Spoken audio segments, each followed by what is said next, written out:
కవితకు no invitation. రజతోత్సవ సభ సన్నాహక సమావేశాలకు పిలుపు రాలే. సొంత కార్యాచరణ అమలు చేస్తున్న కవిత పూలే విగ్రహంపై సీఎంకు సపోర్టు, వామపక్షాల మద్దతు కోసం ప్రయత్నం.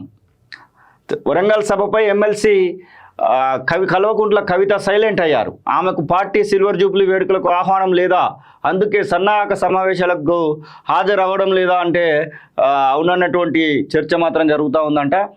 మరి కవితనేమో అన్ని వదిలేసి ఇప్పుడు బీసీలకు సంబంధించినటువంటి ఉద్దేశాలు, బీసీ కులగణన, బీసీలకు రావాల్సినటువంటి కామారెడ్డి డిక్లరేషన్ అంటూ ఈమె తిరుగుతూ ఉంది. ఆమె ఎక్కడ కూడా పార్టీకి సంబంధించినటువంటి విషయంలో పార్టీ అడుగుజాడలలో పనిచేసినట్టు మాత్రం కనబడట్లేదు. పార్టీ రజతోత్సవ వేడుకలను పురస్కరించుకొని 27న వరంగల్ జిల్లాలో భారీ సభ నిర్వహిస్తున్నటువంటి విషయం తెలిసిందే. పార్టీ క్యారెట్ను సైతం నాయకులు సన్నద్ధం చేస్తున్నారు. నియోజకవర్గాల వారీగా సన్నాహక సమావేశాలు నిర్వహిస్తున్నారు. జన సమీకరణపై ఇప్పటి నుంచే దృష్టి సారించారు. ఎవరికి వారుగా బిజీగా ఉన్నారు. కానీ కవిత మాత్రం రజతోత్సవ సభకు సైలెంట్గా ఉన్నారు.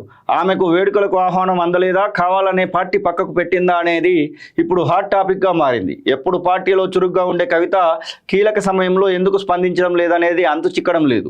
గ్రేటర్లో జరిగే పార్టీ సన్నాహక సమావేశాల్లో సైతం పాల్గొనడం లేదు.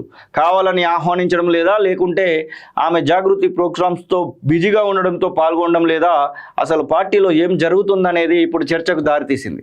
ఇక నిజామాబాద్ నేతల మీటింగ్కు నో ఇన్విటేషన్. ఆమె గతంలో నిజామాబాద్ ఎంపీగా పనిచేసింది. ఇప్పుడు లోకల్ బాడీస్కి సంబంధించినటువంటి నిజామాబాద్ జిల్లా లోకల్ బాడీస్ ఎమ్మెల్సీకి కూడా కొనసాగుతూ ఉంది. నిజామాబాద్ స్థానిక సంస్థల ఎమ్మెల్సీగా కవిత పనిచేస్తున్నారు. ఆమెకు జిల్లాపై పట్టు ఉంది. 2014 పార్లమెంట్ ఎన్నికల్లో విజయం సాధించారు. ఆ తర్వాత 2019లో ఎంపీ ఎన్నికల్లో ఓడిపోయారు. 2020లో జరిగిన స్థానిక సంస్థల ఎన్నికల్లో ఎమ్మెల్సీగా విజయం సాధించారు. తిరిగి 2021 నవంబర్లో జరిగిన స్థానిక సంస్థల ఎన్నికల్లో రెండోసారి విజయం సాధించారు. ఆ జిల్లాలోని అన్ని అసెంబ్లీ సెగ్మెంట్లలో మంచి పట్టుంది. క్యాడర్ నేతలతోనూ పరిచయాలున్నాయి.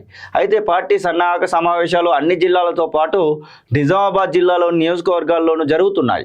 ఇప్పటి వరకు కవిత వెళ్ళలేదు, క్యాడర్ను సభకు సన్నద్ధం చేయలేదు. అంతేకాదు వారం పాటు ఉమ్మడి జిల్లాల ముఖ్య నేతలతోనూ ఎర్రబల్లి ఫామ్ హౌస్లో కేసీఆర్ అధ్యక్షతన సమావేశాలు జరిగాయి. ఆ సమావేశాలకు సైతం వెళ్ళలేడు. ఇప్పుడు సొంత జిల్లా నిజామాబాద్లో జరుగుతున్న సమావేశాలకు దూరంగా ఉంటున్నారు. ఇంతకు పార్టీ సమావేశాలు నిర్వహించమని చెప్పలేదా, ఆ జిల్లా అధ్యక్షుడు ఆహ్వానించడం లేదా, పార్టీ ఏమైనా దూరం పెట్టిందా అనేది ఇప్పుడు హాట్ టాపిక్. పార్టీ సమావేశాలు నిర్వహించమని చెప్పకపోవడంతోనే కవిత ఆ జిల్లాకు వెళ్ళడం లేదని, సమావేశాలు నిర్వహించడం లేదని సమాచారం. పూలే విగ్రహంపై సీఎంకు సపోర్ట్ కూడా చేస్తూ ఉంది. ఈమె కామ్రేడ్ల మద్దతు కోసము నిన్న జాన్ వెస్లీని కలిసింది. అలాగే వివిధ పార్టీల అధ్యక్షులను కలిసేటువంటి ప్రయత్నం అయితే చేస్తూ ఉంది. స్వంత కార్యాచరణ మాత్రం మేమే ముందుకు తీసుకుపోతా ఉంది. ముఖ్యంగా 42% బీసీ రిజర్వేషన్ల కోసం కొట్లాడుతున్నటువంటి సందర్భాన్ని అయితే మనం చూస్తూ ఉన్నాం. హైజాక్ చేస్తుందా, లేకపోతే పార్టీతో సంబంధం లేకుండా ముందుకు పోతుందా అనేది ఒక ప్రశ్ననే. మరి చూస్తున్నటువంటి వాళ్ళు కూడా మరి కవితను కావాలని పక్కకు పెట్టిరా ఏందనేది కామెంట్ రూపకంగా తెలియజేయండి.